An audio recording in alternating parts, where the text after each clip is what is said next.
Really?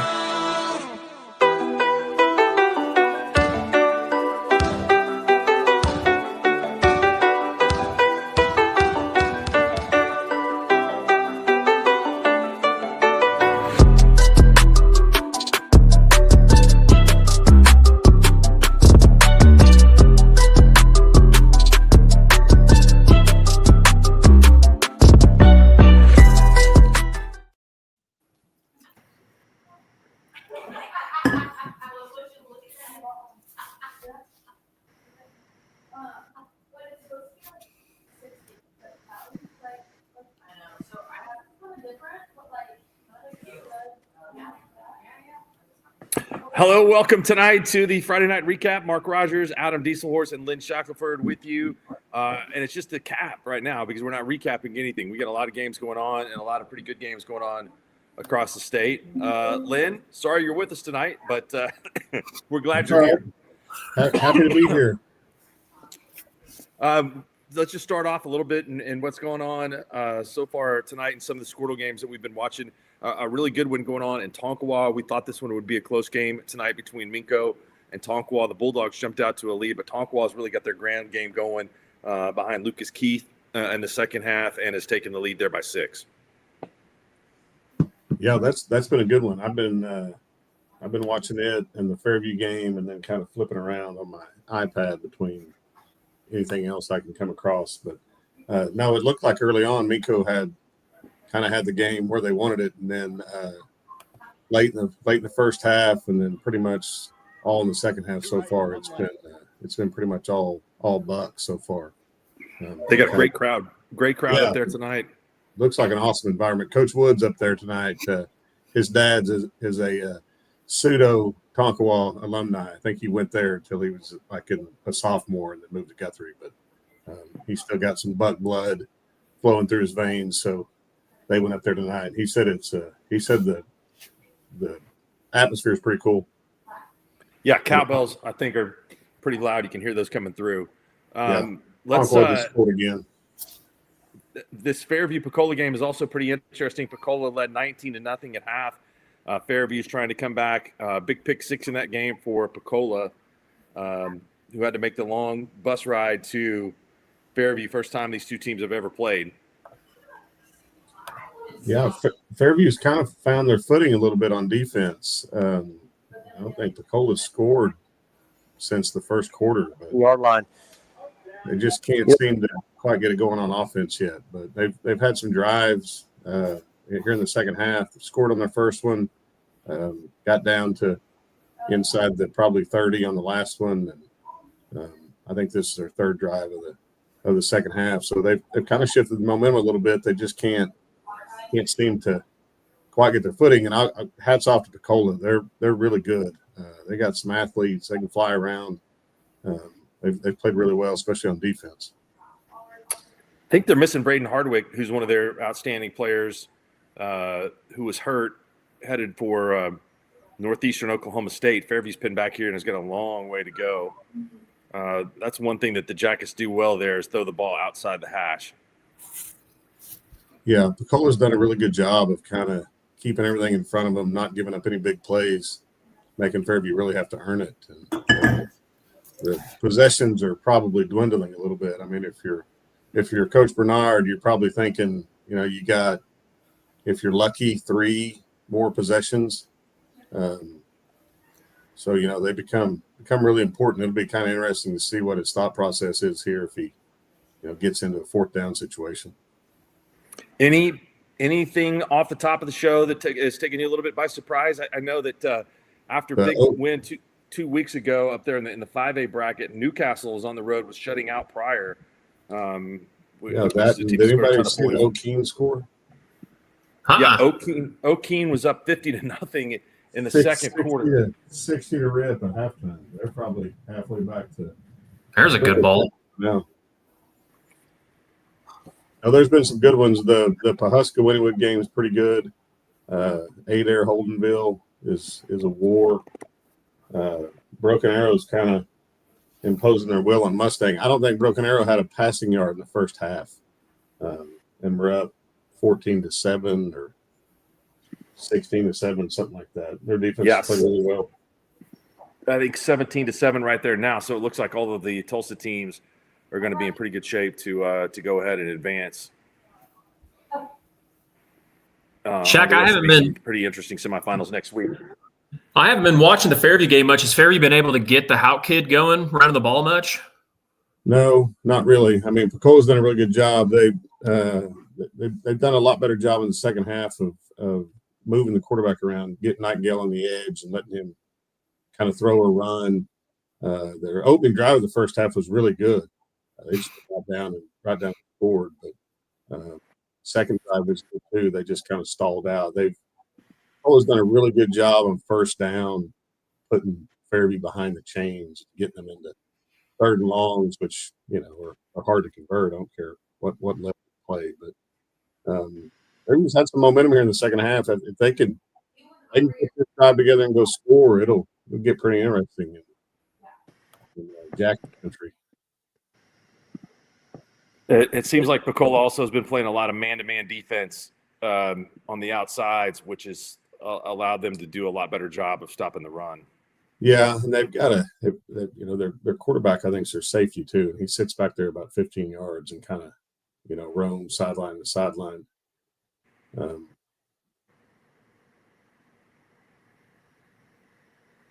J.C. Posey is a really good player. Adam, I think you're behind.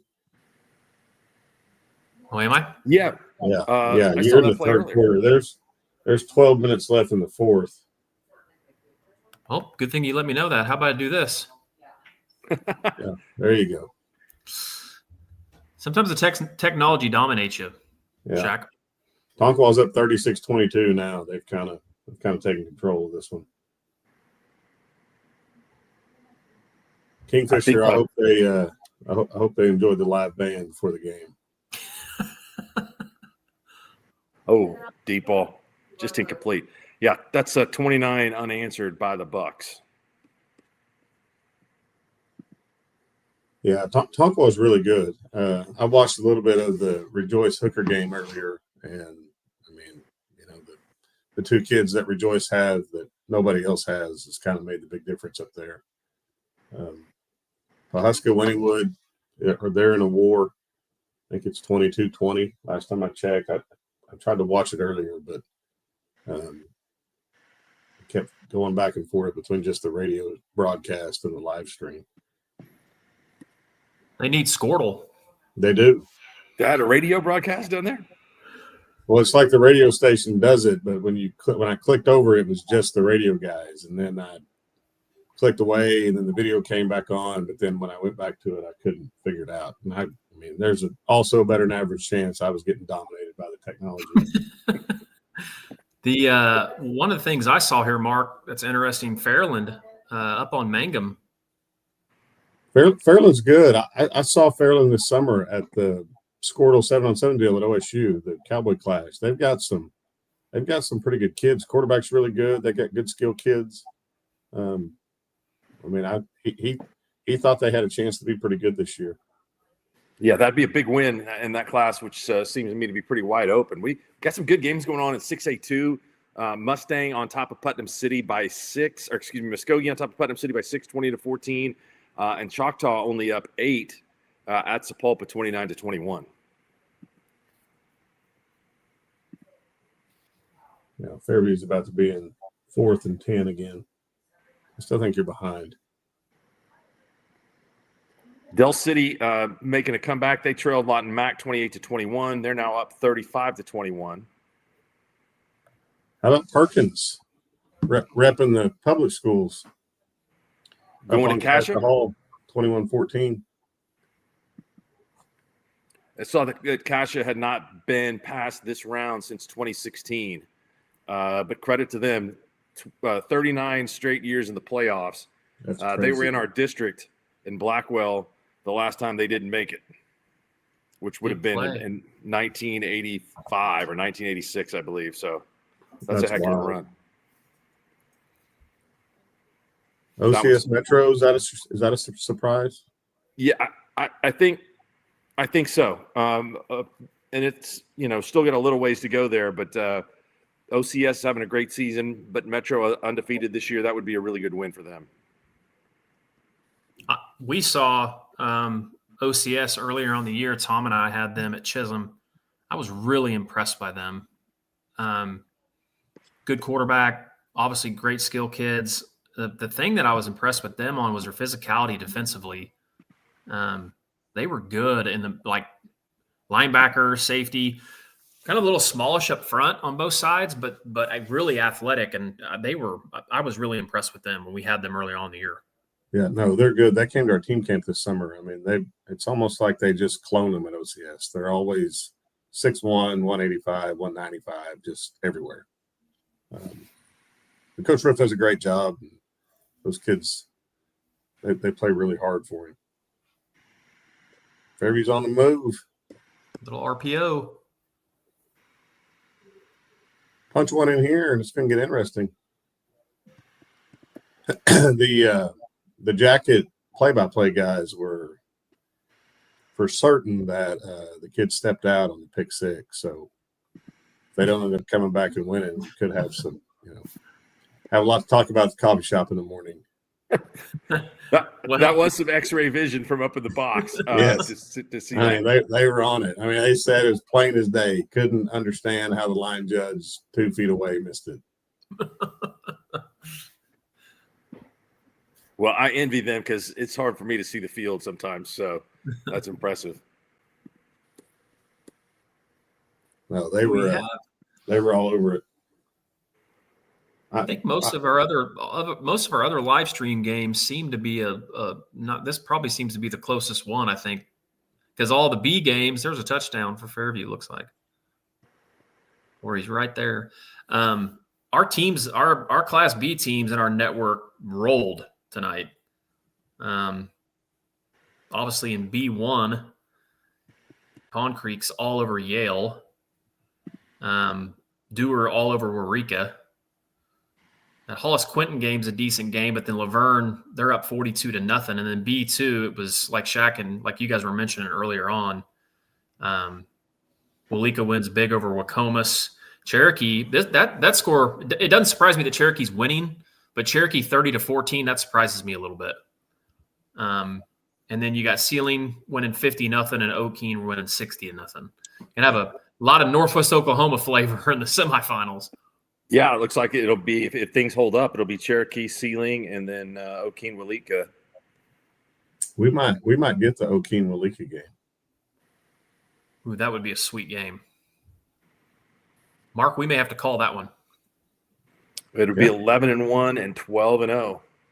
Come on, we'll if we end up getting it, we'll set you up. Do you guys pay the bill on the lights? Are we good on that? We did.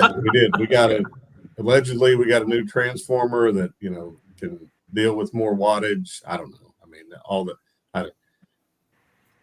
apparently OG&E got it fixed. So that's awesome.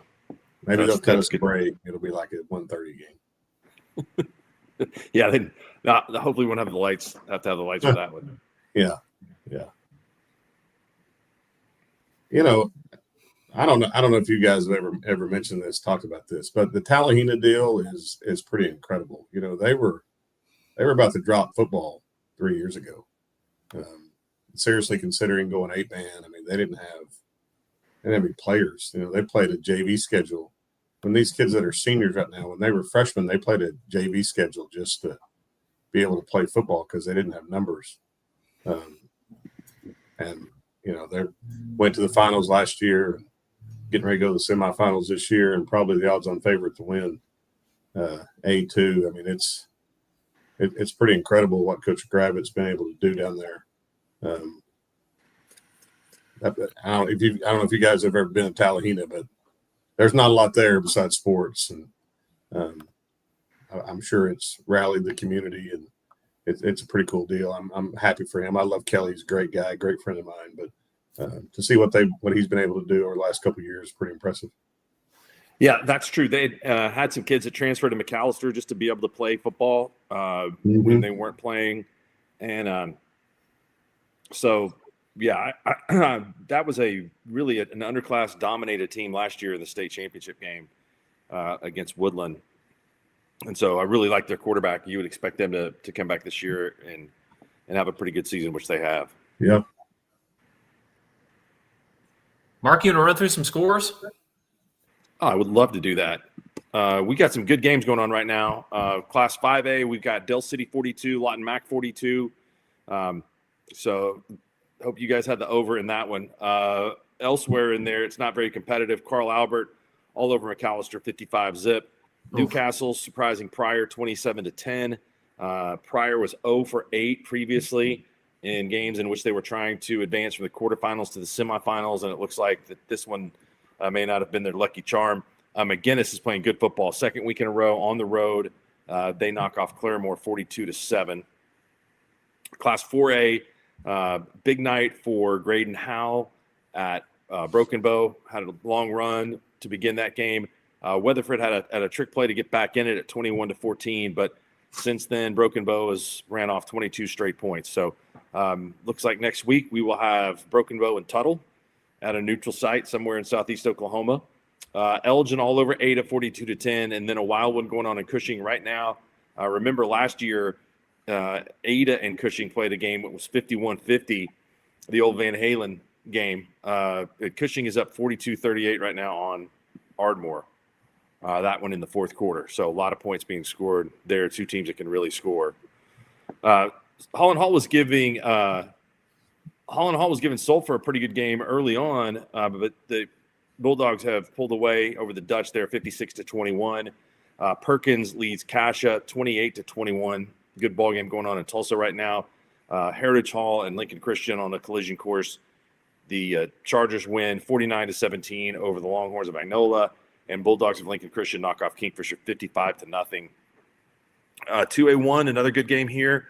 We've got OCS on top of Metro 30-21. Marlowe leads Kingston 35-21. The other two games, one is a final. Washington downs Kiefer 36-3, and Jones leads Sequoia Tahlequah 50-18 in the fourth. So that one's kind of on its way to being over. Two really good ones in 2A2, and what you would have expected.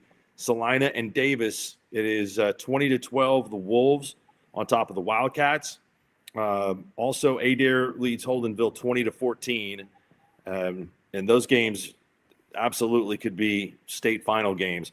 Vian beat Dibble or is up on Dibble 28-7, and Stroud all over Wyandotte 49-14. We will check in again on this one. It is Pecola 18, Fairview 13. Wynnewood is going ahead of Pawhuska 26-22. Tonkawa leading 36-22 over Minko in the fourth. And Rejoice Christian has just continued to put it on Hooker 49-zip in that one.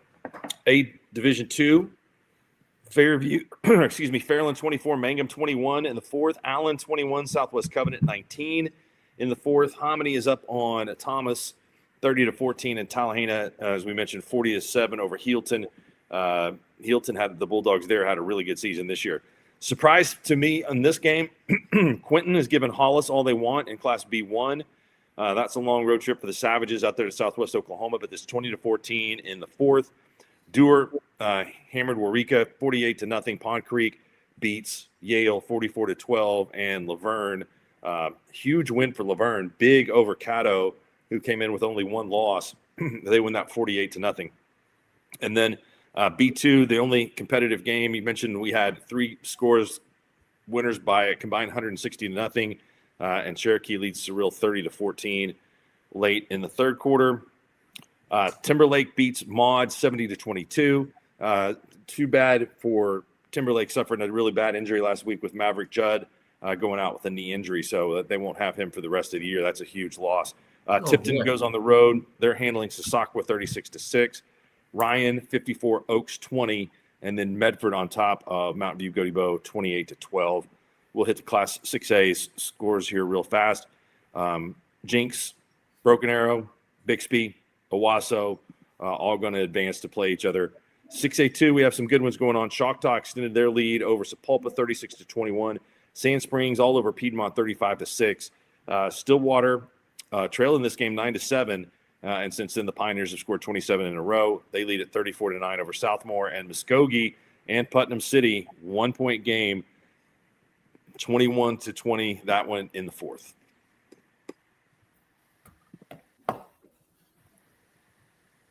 What was the longest drive? Fairland Mangum had to be close, right? Yeah, I had the numbers on that last week. Look at Rejoice. Yeah, well, I mean, you got to take Hooker out of the equation. I mean, it's always going to be the longest. I did the math the other day. We could play any school that plays football in Oklahoma, and it would be closer than us and Hooker. Anybody that plays 11-man. Really? And we're in the middle of the state. It's crazy. I mean, it's out there, boys. We went out there this year. It's a long way to Hooker. We had a game of the week out there last year, the Fairview game. It's a cool atmosphere. It's a cool place to play. Great fan support. Yeah, no, it was fun until we got beat. Yeah, they've had a really, really good run out there. Keelan Robinson, the quarterback, Palacios, the tailback, and I think he might even have one more year coming up. He does. He's just a junior. Here's the wild thing about Hooker. So I was talking to Coach Kerr, their basketball coach, before we played him. And he said he didn't have one kid in the gym. Every boy that was an athlete at Hooker either played football or ran cross country. Which is, I love that. That's awesome. Oh, I do too. I do too. But it's, they in did 2025, that's pretty unbelievable. They did beat Rejoice in basketball year previous, I think. So, but that team was pretty good. Yeah, the Robinson kid, I think he can hoop too. Picola is down inside the 10, threatening. Yeah, I think it was 4th and 1 is what I heard. Yeah, timeout. You want to go to that real quick? Let's do it. Let me see if I can figure this live stream out. Hold on 1 second, Phyllis.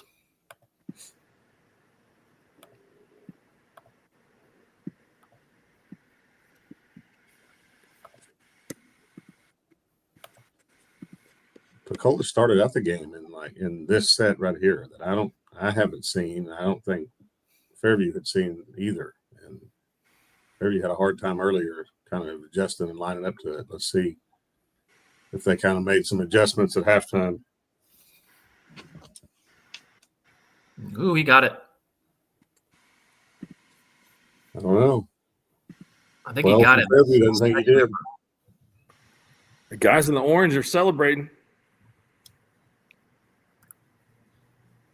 Oh, it is Fairview Fairview. ball. Wow. Good ball game up there. 4:23 and 91 yards to go. I'll tell you, I was watching earlier this season when Fairview went, I don't know how many yards it was, with less than a minute left and kick a field goal to beat Kingston. Yeah, big win there earlier this year. I think Kingston got beat tonight, didn't they? Or getting beat? Yeah. I mean, that's their only loss this year is to Fairview. Yeah, we had that game too, and that I thought Fairview played really, really well in that game, and I thought Kingston did some silly stuff in that game, but Fairview they know how to win. You don't want them to have the ball in these kind of opportunities. It's a pretty good play, setting up second and short. Yeah, they've got all three of their timeouts, and I think that they will do a pretty good job here managing the clock. Yeah, you don't want to give it back to them for sure. Yes. They don't need to be in that big of a hurry, obviously. I like that play call. Yeah, they've done it quite a bit tonight. They haven't really showed it. They did it a lot last year with Jax. Jax, yeah. Quarterback draw where they lead up with the running back. And they've kind of put it in their back pocket till tonight. I thought we were going to see a whole bunch of it, but apparently they didn't need it that night. Nightingale did make a couple plays with his legs in your game that were huge. Just, busting a run on he did. Yeah. He's a good player. And he wasn't their backup last year. He wasn't the one that came in when Jax got hurt, was he? No,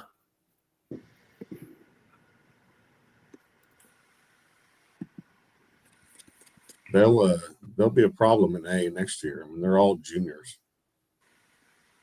Yeah, and they started some freshmen. Yeah, they played like 3 of them against us in the secondary.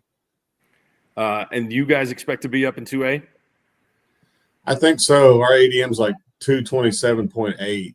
The cutoff last time was 226, and I think it might even come down a little bit. Normally, when we do it off October numbers, the numbers aren't as big for whatever reason. Mm-hmm. Why is the change this year for doing the way they've done it? Just to be more accurate on, who you're actually counting, because we do it 2 years at a time. If you use July numbers, I mean, you're counting two classes that'll never play in the, in the district games that you're, putting people in, if that makes sense. So like, in small schools, that could be a big deal. I mean, you have a junior class like we do right now. Our junior class has like 65 kids in it. Well, if you counted that, in July, you would have counted them as sophomores. You see what I'm saying? So yeah, it makes it a lot more accurate. And then if you're, a lot of those schools, like let's say you're the 16th smallest in 6A1, and your July number keeps you in 6A1, but your October number would have put you in 6A2. You really want to use the October number, because it's a lot more accurate. But just hold on to your hats, because I have a sinking suspicion that ADM numbers might not be the only thing used to classify in the near future. There'll be an accelerator for everyone. I think there's going to be a lot of things. The OSSA is going to lose their lawsuit probably before Christmas. And I know one of the things that they tried to do to kind of appease the judge was they came to him with a lot of different options that they could use to classify besides just numbers. It was, success rate for everybody was one of them. I think, there's some states out there that use, they'll use like free and reduced lunch counts. They'll use, participation in your school. Some even use like rosters, how many, what's the average roster of a class, things like that. I think there's a lot of things that we could do to try to balance it out a little bit. Just one of the most unfair things that we do is we stick Tulsa Rogers and Capitol Hill and U.S. Grant. I mean, we put these schools in classes where we're doing a disservice to kids. So I think there's a lot of things that we need to look at. I'm not saying these things are going to happen by February, but I think a comprehensive look at how we classify, besides just how many kids you have in school, would be a really important thing that we could do for kids in Oklahoma. I think that's the number one thing that needs to change. There has to be a way. I mean, for Oklahoma City public schools and Tulsa public schools to play competitive games. I mean, guys like Alex Levacy at U.S. Grant that played there and has coached there for a decade now. Just trying to keep everybody involved and doing all the things that they can to keep kids out. Man, that's just really tough stuff. No, and it's brutal, and it's just not fair to kids. I mean, and I don't care what he does, he's not going to be able to compete with Bixby. I mean, he's just not. Not right now. Fairview just went for him, fourth down, didn't get it. But if we could find a way to put them, and I know, like I talked to the AD from Tulsa on Wednesday. I think it was Tulsa Rogers. He said went to Claremore this year to play a 5A football game. Tulsa Rogers took 13 kids. I mean, what are we doing? I mean, that's right. That doesn't help Tulsa Rogers. That doesn't help Claremore. I mean, that doesn't help anybody. But if we could find a way to put those schools in, let's just say you put them in 2A. I'm just throwing out a class, but let's say you put them in 2A because they have, their average roster size over the last 5 years has been 25 kids, 30 kids, whatever. So you put them in a class where that's the average roster size. Well, okay, so they have some success, win 6 games, go to the playoffs, whatever. They do that for 2 years, and a whole bunch more kids want to play football. So now their roster is 45. All right, well, then move them up. if they have success there, move them up some more. And then, ideally in 15 years, they can compete in the class they're supposed to be in. But, we're doing a disservice to kids in Oklahoma by just saying, we're just going to put you in this class because that's what your ADM says you should be in. I think there's a lot better ways to look at it.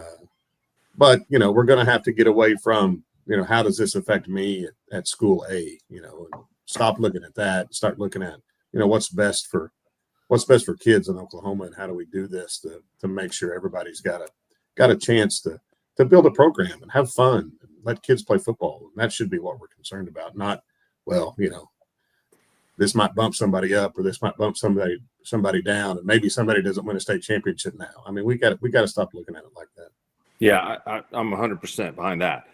Is it tough for you now to schedule games if in case you got to say a game already lined up that might end up being in your district, or is that not even that big of a deal? deal? I mean, like Hennessy, for example, we played them in non-district this year. I think if we go 2A, we'll be in their district. So, we don't have each other scheduled in a non-district. But, I mean, it is, but, people understand, move things around. And, it's all kind of fluid. And once we kind of see where everybody's going to fall, then pieces of the puzzle start moving around pretty quickly. But, same way with like Crescent, I've got them scheduled in non-district, but I think they would go down to A2 anyway. So, and then, I told Kingfisher we'd play him, and I think he'll play us if we're 2A. I don't know if he will if we're A, but, I mean, that's just the risk you run when you're right there on the line. You ought to have a lot of people coming to that game. Yeah, I really hope it's at home. We could use the money. Shaq, did you say you were able to watch that? Because Pawhuska's up 28-26 now. I don't know if you saw that. No. Yeah, they just scored to go up 28-26. I know we got Coach Mendenhall. He's going to hop on and chat with us, the resident 8-man expert. So, Mark, do we want to bring him on for a minute? Yeah, let's do it. It looks like Putnam City has beaten Muskogee 21-20. Big win for PC there. Coach Mendenhall. Hey. What's up, Jay? How's it going? Good, man. How are you? Good. Nice hoodie, Shaq. Appreciate it. I mean, all the money I gave Pi-Fi and all they gave me was a sweatshirt. That's what the shirt really needs to say. I think I got the short end of the stick. Jay, any surprises tonight? I mean, I know that Quentin Hollis game, I thought Hollis had a chance to get into the maybe get into the Class B1 finals, but they're getting all they want from Quentin. Yeah, that's all I mean, I'm the same way. And it stayed that way for a long time before Hollis kind of caught up. And that's kind of how their offense is. They run, and if you chew a lot of clock, but you turn it over a couple times, I have no idea what happened, but that could have happened and, slowed the game down a little bit, but it looks like they got back on track. Quentin gave him I saw Quentin against Dewar this year, and, they're a decent team for sure. So that was a little surprising, but looked like Hollis is going to pull it out. How about Laverne's big win tonight? Does that surprise you at all? I know Caddo's got a pretty good football team. They played a great game against Dewar earlier this season. Yeah, yes and no. I've seen Caddo a couple times, and they had some teams that could move the ball on them pretty well. But then, like, I watched the Dewar game, and man, you could tell that was a rivalry game. And I think I chalked some of that up to that, and then Dewar having a couple injuries. Caddo's a good team, but man, Laverne, they can really just turn it on. I don't know how to say it. They're super sound, and the reason I would have had Laverne that game, probably not that big of a disparity there, but is they have two really good linebackers, and they're super sound. They got a great safety back there and in the secondary, and you could hear them. When we played them, they're coached up really well, and I think they probably got after Caddo early. All of those margins, and tell me a little bit about what you saw in the Cherokee Surreal game tonight. I know that Coach Harrell there in his first season, Nash Harmon, a really good player for them. That's an underclassman and will be back, but he did a really good job. But this Cherokee team is pretty big and pretty physical. Yeah, and they're only it seems like the last few years they've just continued that physicality that has been under Coach Schonbacher for a long time. And I picked them in this game. I thought it was going to be a little bit closer because, like you said about Surreal, and Surreal's got some pretty good wins this year. And it looks like Cherokee's hitting on all cylinders. I just think that in B2, you're really looking at a 3-horse race. So that'll be interesting to see if they can game up next week and surprise some people. A team that I know you're familiar with, Pond Creek Hunter, they're playing their best football of the year right now, correct? Yeah, they are. They beat us 3 weeks ago, and tough loss for us. But I was very impressed with how Coach Bowman kind of knew what they needed to do against us to pull out that win, and did a really good job setting some things up that they pulled late on us to score and to get or to get big chunk plays. And they have some guys that can be physical and get the job done, and they're playing with confidence. And I'm not surprised at all that they're going to be in the semifinals. I thought they had a pretty good draw and when they went ahead and beat Empire, I thought they could run the ball on them, and they did. And congrats to them for making it to the semis here. Yeah, no doubt about that. That was a good run. The game we talked about next week, O'Keene and Walika, that game's going to happen. So what do you see in that one? Man, I think that's going to be a fun game to watch. O'Keene is O'Keene, right? They're going to be coached incredibly well. They got Ace Long back there, but they can do a lot of things. They can run and they can throw. I don't know how you stop those guys from Walika, though, man. It kind of reminds me maybe what that Wilson-Henrietta game against O'Keene was like last year. I don't know who's going to stop who. So I can't wait to watch that and see what those playmakers come up with. It's going to be a great game. Yeah, and Isaiah Drake over the 10,000-yard mark career passing for Walika. That's a heck of a number. Looks like we will have a matchup between Timberlake and Medford. Couple of teams that are pretty close together and haven't played in the same district for a while. How do you see that one breaking down? Well, I think you said it's pretty unfortunate for Timberlake to lose Maverick Judd. I think that's going to be a barn. Class C to me is wide open.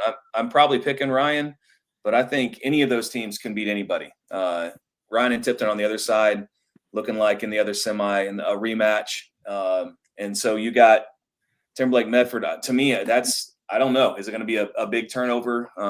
I've seen Medford earlier in the season, and then I've seen Timberlake a few times, and it just to me is going to be what's Timberlake going to adjust without having Judd and Cherokee being back at full strength. Medford. I think it's a toss-up. On the other side of the bracket, I mean, looks like we could have another Ryan Tipton matchup. I mean, It's been the state final the last couple of years, so that last year. I mean, this will be a good one. Yeah, and you saw, tonight Medford beat Mountain View Gotebo, and that's who ended up making Tipton number 3 in that district. So that's why Class C is confusing to me. There's not a runaway. I'm probably going to go with Ryan, but if you already saw each other once this year and it was a 1-touchdown game, I don't know the injury situation on those teams, but if it is what it is, I think both those matchups are complete toss-ups and one player here, which is what you want in that situation. Timberlake people be yelling at me. That was the semifinal last year, not the final. So awesome. Any other thoughts on stuff going on tonight? No, I've been watching 8-man mainly and just trying to catch up with tonight's we didn't plan to be playing basketball tonight, so I've been watching a little bit of live stream basketball. Shout out to my daughter Mercy, made her first 3 of her entire career. Nice. So pretty cool to watch that. But I don't really have any thoughts other than I think B1 is going to be down to Laverne and Dewar again, is my prediction. And like I said, those 3 in B and B2 are going to be fun to watch. So, well, congrats, Jay. That's awesome, man. Good news. Hey, Jay, I got one question. I got another question for you. What is the over and under on how many times John Mateer completes a pass for over 5 yards tomorrow? You're trying to pull in my negativity.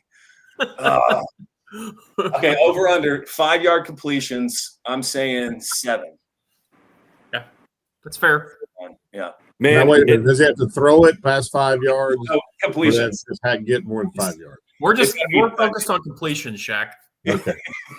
We hairs. we mentioned on our show today that Cale said he didn't remember him throwing a post or a go route, completing one all season long. Then we had some comedians texting in about some different passes that may have been thrown this year in bad places, but that wasn't Mateer. One of those was not Mateer. But still. Mark, I read a crazy stat today about Mateer. He has 7 interceptions, and every one of them has been over the middle. That seems right. I mean, a lot of those shows have been behind. I also was told today that those interceptions are also happening in practice at a pretty rapid rate. So, oh man, thanks. Yeah, tomorrow could be a tough one. Mizzou is good on D too. It's not just the running back and trying to stop outside zone. They are good on defense. It might be 10-7. Take the under. Yeah. I don't know. That's not enough field goals in that prediction. That's true. It can only be 3. It can only 12 be 2. It can actually only be 3 field goals in that game at 10-7. 12-10. I think I like Adams thinking a little bit more on that. Yeah. If OU doesn't have 3 field goals, they're not going to win. There's no chance. I agree with that. Well, hopefully it'll be a fun one. Thanks, Jay. We appreciate it, man. Good to talk to you. Guys. Have a good night. All right, we'll be visiting with some coaches and some different media members coming up here pretty quickly as we now start to have some finals pour in of what Mark, it is. We have Chris Evans. Chris was just to give you a heads up. He was at I believe he was at Holdenville, Adair, and he was also at Newcastle Pryor, and I believe he's on his way home from Pryor. So we can go to him whenever you're ready. Let's do it. Let's go. Yeah, I was debriefed on that earlier today by Lugnut, who went to the Broken Arrow, went to the BA Mustang game earlier today, and so that was a good choice to see a couple of good games. Chris, what's up, man? We can barely see you.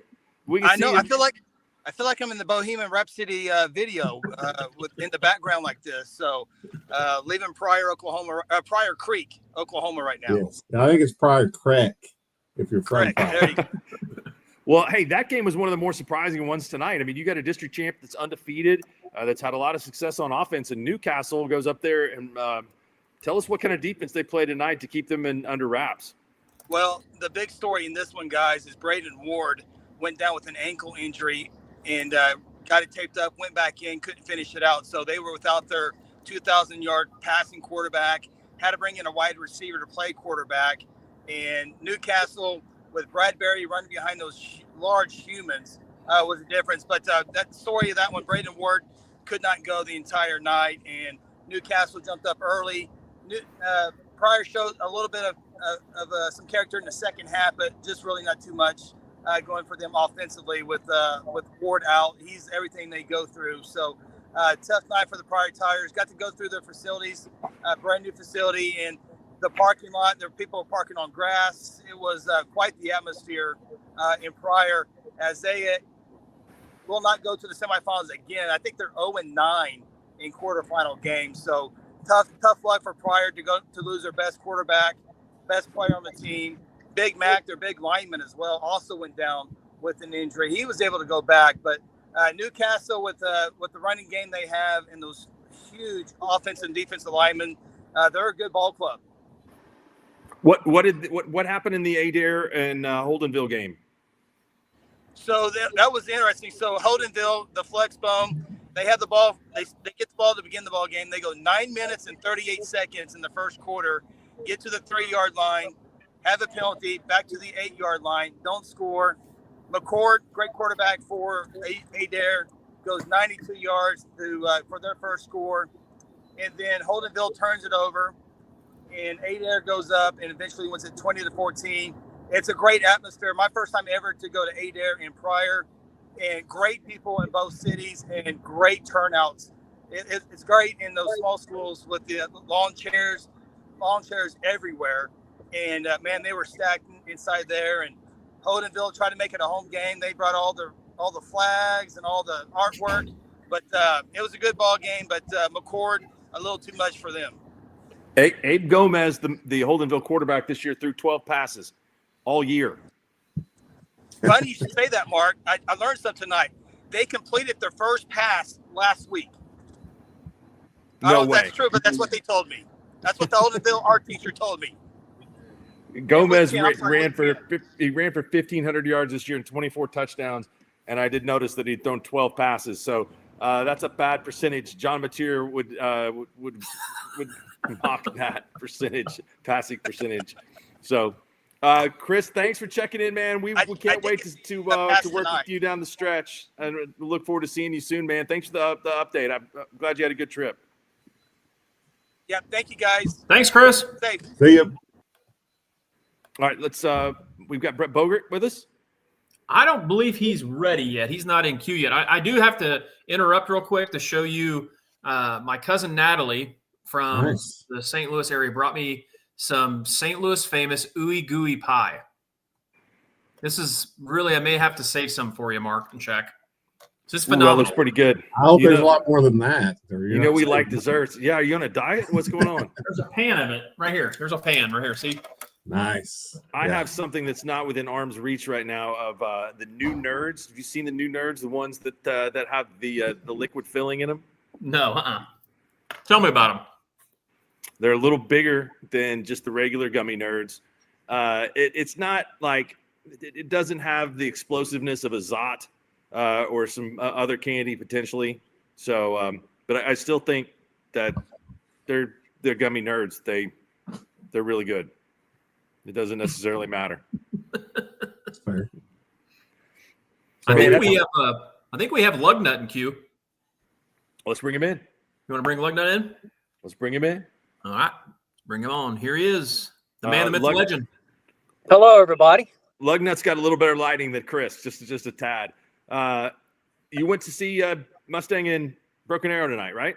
I did. I'm just getting ready to leave Broken Arrow now. They're 27-14 victors over Mustang, and the overshadowing part is a young man from Mustang. It looked almost like he went down on his own, and unfortunately had to be carted off on the stretcher and put in an ambulance. And I think he's on his way to a local hospital to be checked out with no word of really what's going on. But feel for that young man and for the Mustang fans and team.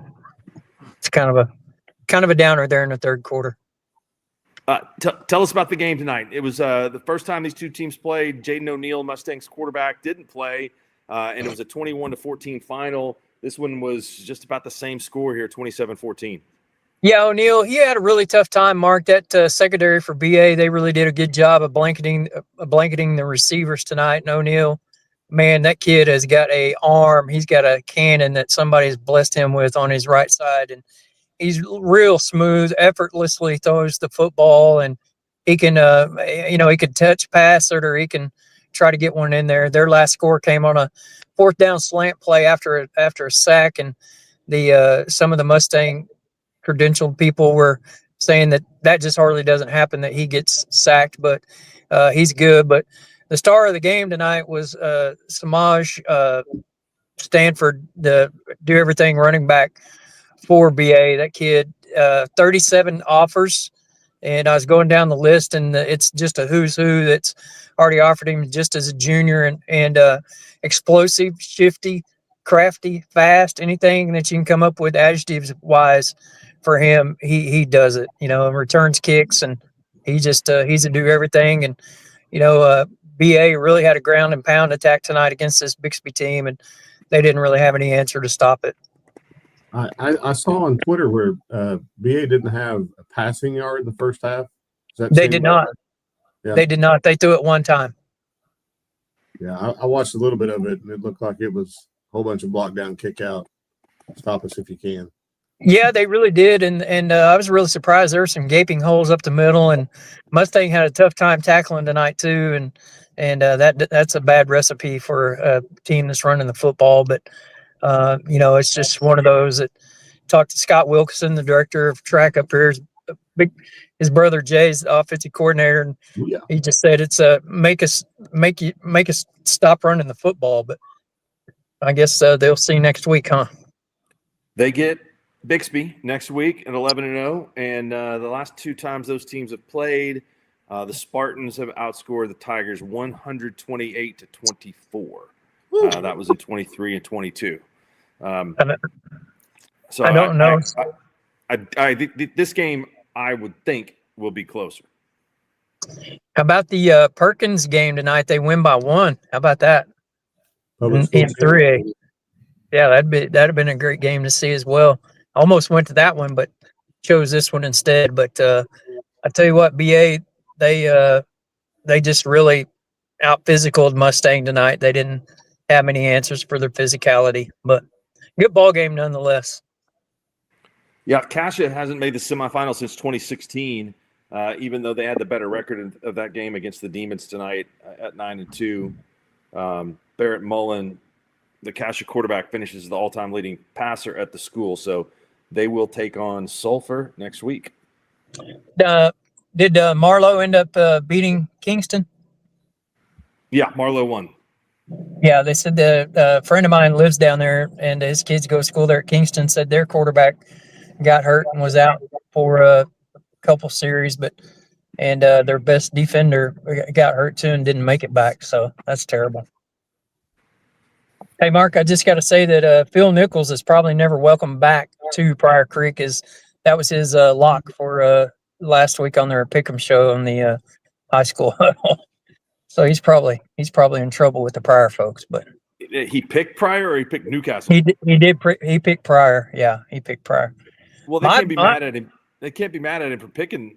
You know, that you get mad. They get mad when you don't pick them, right? Well, it appears to me that when Phil has a lock, it doesn't really tend to turn out so well. But okay, how about the Fairview Yellow Jackets? They hang on. They lost. Pacola. Oh my gosh! Yep. Wow, that's a tough one. That's surprising. There, I figured Fairview's home field advantage would take over there. Cole's good. Cole's really good. They are. Yeah. And Pahuska, I guess you could call it an upset, I guess, if you want to, based on our rankings, but wins 28-26 over Wynnewood. In the Stroud game, I guess the Beck kid, that's really their best player, he got flagged for targeting in the first quarter and got ejected. So he'll be out first quarter of next week in their semifinal game. That's pretty tough.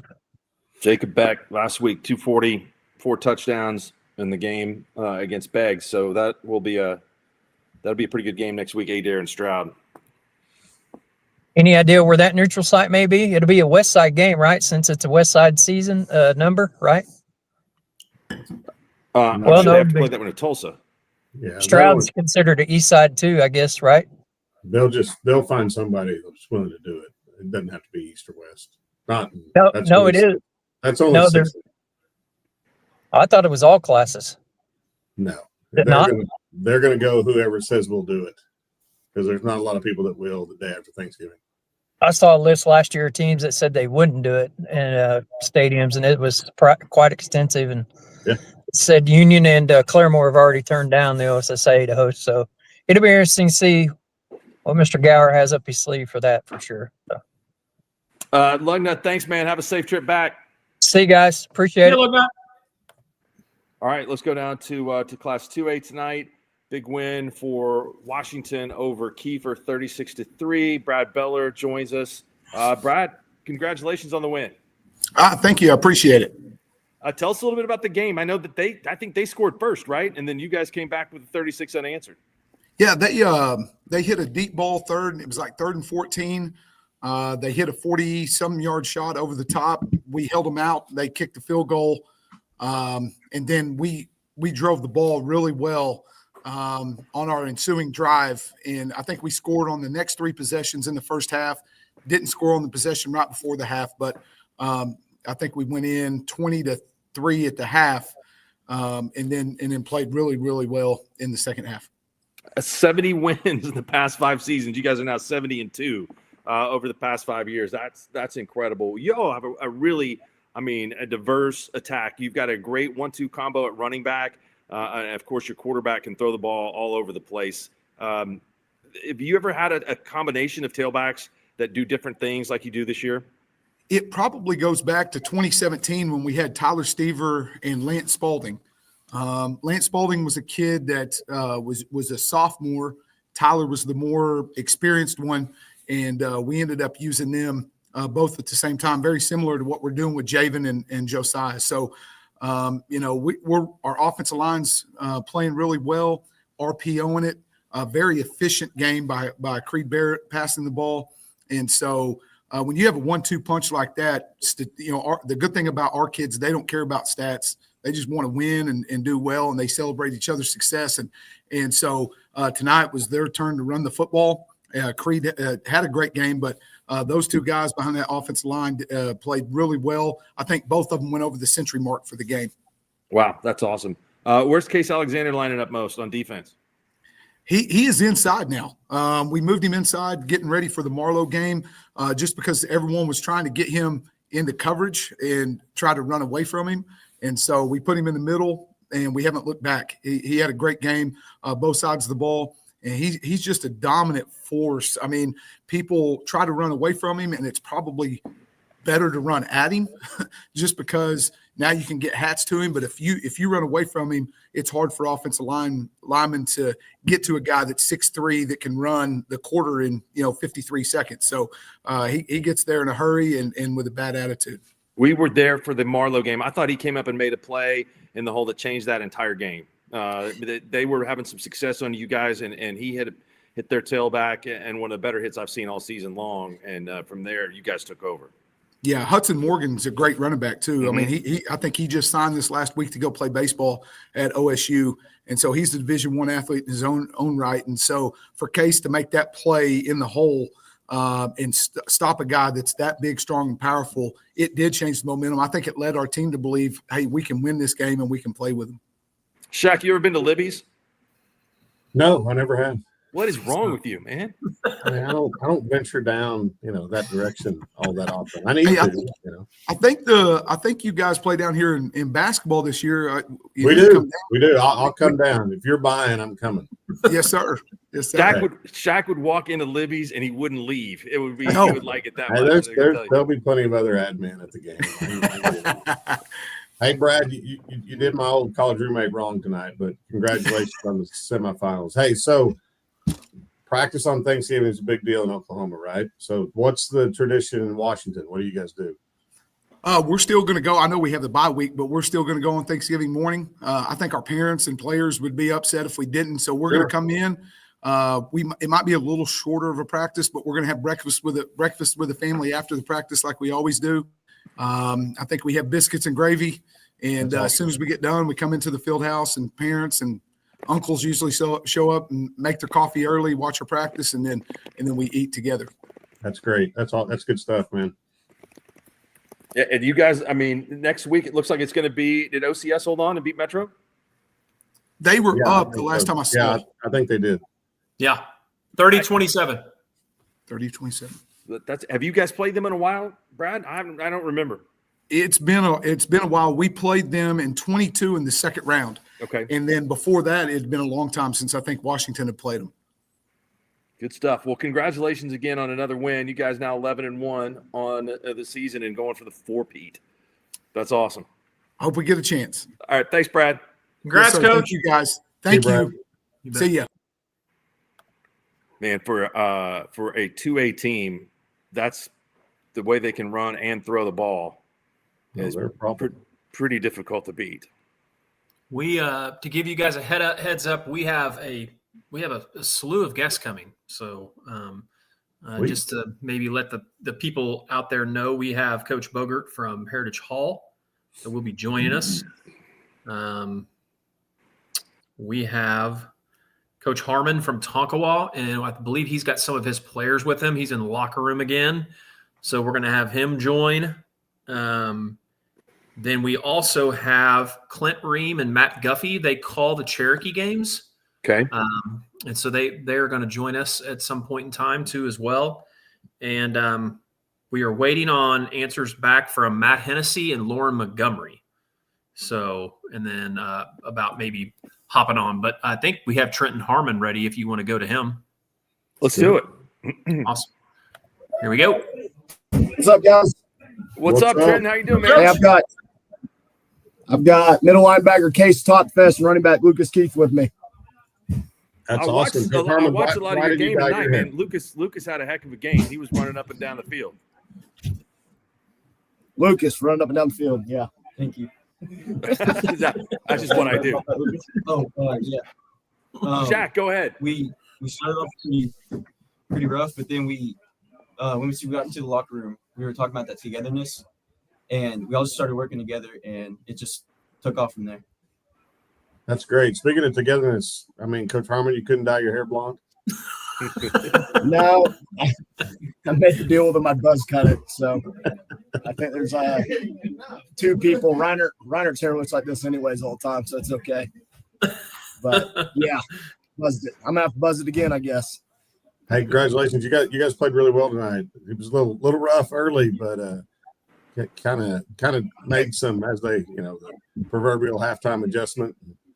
Kind of got. I'll give Minko credit. They came out, obviously gave us everything we wanted. We were in a blender there for a half. Talking about adjustments, the biggest adjustment that was made was putting in a punt formation. Minko had a scheme on us. We could not punt the ball to save our life. It's funny how stuff like that happens, but yeah, kids reacted great. I think we shut them out in the second half. I don't know if we scored. And then offense lit it up. Offense lit it up the whole game once we just settled in. Yeah, that's good. How was the crowd tonight? It came across on the broadcast as just being incredibly loud and really into the game. There was times I was getting frustrated because I couldn't get the call in and the kids couldn't hear me on defense, but that's the best problem anybody could have. It was the last field or last game on the grass, and Tonkawa showed out. There were so many people, it was ridiculous. So who gets fired mowing the field? David Fruits, he's actually retiring, so it's worked out okay. Now you just got to shred some tires on it, and everything will be good. So you guys get Pensacola. Have you had a chance to watch them at all? Not much. We've tried to stay focused on the guys that we had in front of us. I've seen a little bit of film. Case, I think, has bad memories from last year, but he's looking forward to a chance for a rematch with him. Last year we got blown out first round by him, so we're familiar with him. Awesome. Well, congratulations, guys. Big. What are you going to do to celebrate? What are you going to do, Case? Go eat. Taco Bell's big here. Yeah, right out by the highway. I've been through there late a few times myself. So congratulations, guys. We will look forward to seeing you all next week. Appreciate you guys. Thanks. Good luck, fellas. Good luck. Thank you. Tonkawa Buccaneers, another big win. So, that I did not realize that was a matchup that they had lost last year in the first round. But this is it's a little bit different Tonkawa football team this year. It's not even close to the same one. They're really good. They're as good defensively as anybody in Hayes been for a long time. They really fly around. They're physical. Do a good job. Yeah, they improved to 10-1 on the season. So we had them earlier in the year, Mark. Tom and I did, and I was so like what Marcus or what Coach Shaq is saying. I was really impressed with them on defense. Coach Harmon does such a great job coaching them up. They're very aggressive. They've got a ton of guys that look very similar. 6 foot, 175, 180 pounds, can all run, will all hit you, like what Shaq was saying on the Pick'em show. And then they got versatile linemen up front. Their linemen got some big kids, got some athletic kids. And, offensively, they do a lot of great stuff too as well. So they're really impressive. We've got Coach Bogert in queue, and we actually are going to have Rejoice Christian, Jared Compton, and Camion Compton-Nero are going to join us too right after Coach Bogert. So you want to go to Coach Bogert first? Let's do it. All right. Brett, what's up? What's up, guys? How we doing? Doing good. Ninth straight year you guys win in the second round to go to the semifinals. Congratulations on that. And 20 in a row of getting to this round. So this Inola team had not been in the playoffs before, so I know that they were pretty excited about coming to play you guys. How did you feel you performed tonight? We played really well. Inola, they looked really good on film, and, they've had a really incredible season. Coach Thomas has done a great job over there. So they got our attention. They have a freshman running back that's the fastest guy on the field tonight, and he made us look silly early in the game when he had a long run, and they tied us up at 7. But we really responded after that and kind of blew it open after that. And our senior leadership was excellent tonight, and our guys were just relentless. After that little bit of adversity, 7-7 tie, I was really impressed with the way we played, and was able to finish it out the right way and move on to practicing on Thanksgiving and onto the semifinals. That's awesome. So I asked Coach Beller this, because Thanksgiving practice in Oklahoma is a big deal, right? That's one of the things you talked about. Win the district, practice on Thanksgiving, win a state championship, right? That's kind of the order. So what's the tradition at Heritage Hall? What do you guys do? Absolutely. Like Mark said, we've been really fortunate over the last several years to practice on Thanksgiving, and it's something we don't take for granted as a staff, and we make sure our kids don't take for granted as a team. It's just so much fun. Usually it's the Thursday before a game. With the bye week this week, it might be a little different, but it's usually pretty light. We try to go in the morning, just so about 9 to 11 o'clock, and get the guys out of there so they can go enjoy some family time and enjoy the Thanksgiving holiday. So it'll be a little less stressful this year since it'll be a week out from the actual matchup. But like I said, we don't take it for granted. It's so cool to be able to practice on Thanksgiving, and like you said, it's win a district, practice on Thanksgiving, win the gold ball, and I think every high school has kind of that goal and that thing in mind, and it definitely don't take it for granted. It's so much fun. Who played well for you tonight? First of all, Porter England. He was outstanding again. He's had 2 just incredible games so far in the playoffs. He had 3 touchdowns last week against Seminole. I think he had 2 more tonight. Had another pick on defense. He's playing lights out. Really, really excited for the way he's playing. Gerard Williams obviously gets a ton of attention, as he should. Gets a little bit extra, sometimes some extra safety shade, some double teams, and that opens it up for our other guys. And Porter England was outstanding. Then on defense, I was really impressed with our defensive line. David Griffin was outstanding. Andrew Golden, Rhett Davis, those guys were relentless up front. And Inola had a good front. They were good sized guys, and our guys were relentless up there, and I'm really proud of the way they played. Well, you get your playoff buddy next, Lincoln Christian. I mean, you got to see them every year. So I know.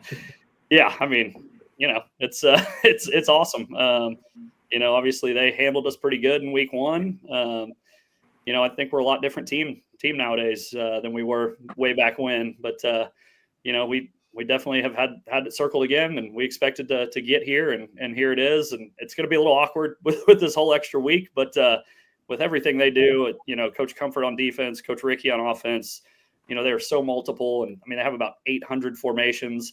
This extra week will be nice to prepare for that and at least know how to line up to some of the plays. I mean, I swear they just get free touchdowns based on alignment sometimes, because they run out some formation you've never seen.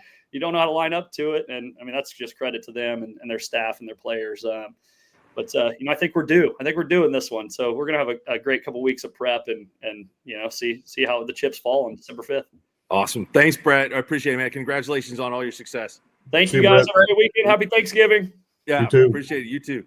Brett Bogan at Heritage Hall. They are now 11-1 on the season, and they will go up against Lincoln Christian at 12-0. All right, we're going to bring in Jared.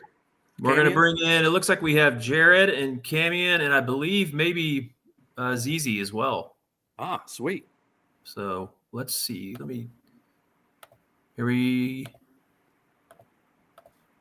My gosh, had some technical difficulties here. You're pitching a perfect game so far. I was, and I failed. I got nervous because Jared was coming on. Jared, what's up, man? What's up, guys? Not as good as it is to see you at Bob's Chop House when you're picking up the bill. That's much better. Next week. Okay, I'm in. I'm there. You guys got off to a great start tonight and rolled. So that combination there behind you is a pretty lethal one. They're kind of good. They are kind of good. No, it was fun. All I do is just ring my bell and toot my little horn up there and watch these boys go to work. Are you guys coming to Norman tomorrow? I'm gonna be there. I'll be there this weekend. Okay. All right. What are you expecting in that game? I'm expecting. I know their defense is gonna step up, but I think their offense got to step up in a big game this weekend because their defense has been performing. So I want to see their offense really explode for sure. You might need to get a suit. I mean, to get out there. It probably help a little bit. Tell us a little bit about the game tonight. You guys prepared, obviously, for a rematch against a team that you saw in the state finals, and you guys handled them last year in that scenario, but even more so tonight.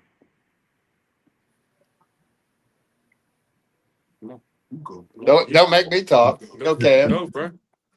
Go. That's what they call in the business a bad question, because it really wasn't a question. I was just hoping you guys might react to that. So, Cammy, what's the difference? What was the difference for you this year, this time in your role that you played as opposed to last year? Developing into more a leader prospect. Outstanding. Leading the team and getting to places where we want to go, like we did last year. Shaq, go ahead. Well, I flipped over tonight to watch some of it, and I think it was 7-7. You guys got to stop, like inside the 4 maybe. And second play, you went 96 to the house, and it was kind of over after that. But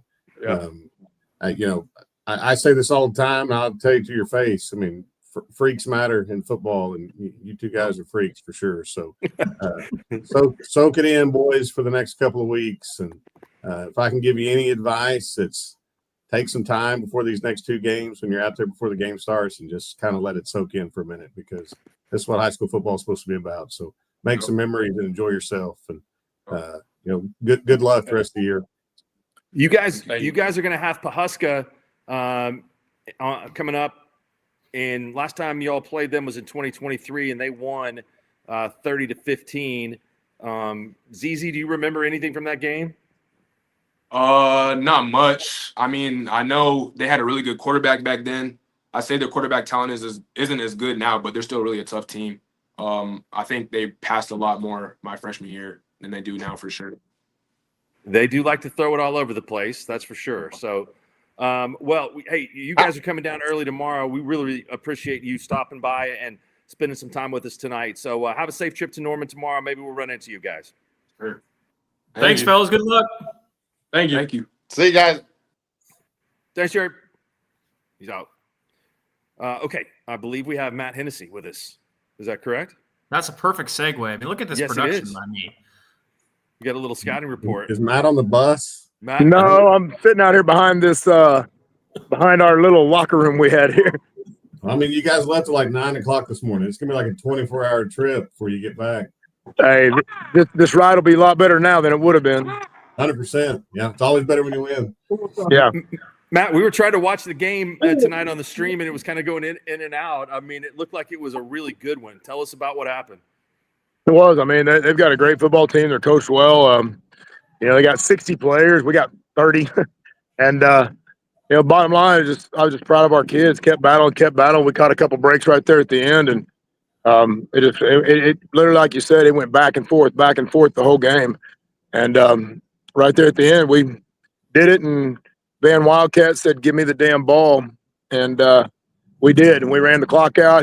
We actually could have scored twice. We were in our no moss where we don't score on offense. We took a knee twice on the same drive, but we were able to run the whole last 4.5 minutes out to pull off the victory. Shaq, we never had that offense at Blackwell, the one where we were always trying to score. Yeah, so. we were too. I don't know. We're not big on taking knees. Matt, this class has been really good this year. I mean, is this one of the better groups that you've seen in Class A Division I? Yeah, I mean, Division I's tough. I mean, shoot, Shaq and I have talked about it. I'm not sure I wouldn't rather be in 2A2 this year. I hated 2A2 when I was up there for those 2 years, but man, this year Division A1 is just so tough. I don't even know. I didn't even look to see who won the other games. I know Rejoice did, but I know we'll go there or we'll play them next. But did Tonkawa end up winning or? Yeah, Tonkawa won, Pecola won. Okay, well that's kind of how I thought it'd go. So, basically it's our district against their district now, 1 and 2 in both districts. So, and we thought our district. I mean, Pawnee's so tough. It's just I don't know. We thought we had a pretty good hard schedule coming in. Biggest thing for us right now is just, and I think anytime, especially small schools. I mean, I've been big schools too, but even then it was important. The guy that can stay healthy and catch a couple breaks, that's who's going to win it. And we lost against Tonkawa, very first series, we lost our best outside linebacker / tight end and threw us into a quandary and got beat by a good football team. I don't know, they might have beat us anyway, and then we had to move a safety to outside backer and then end up moving a corner to safety. And so that kid got hurt. So we were literally down. I mean, we were like, we don't know who we put in if somebody gets hurt. And in the second quarter, our really the good outside linebacker got hurt.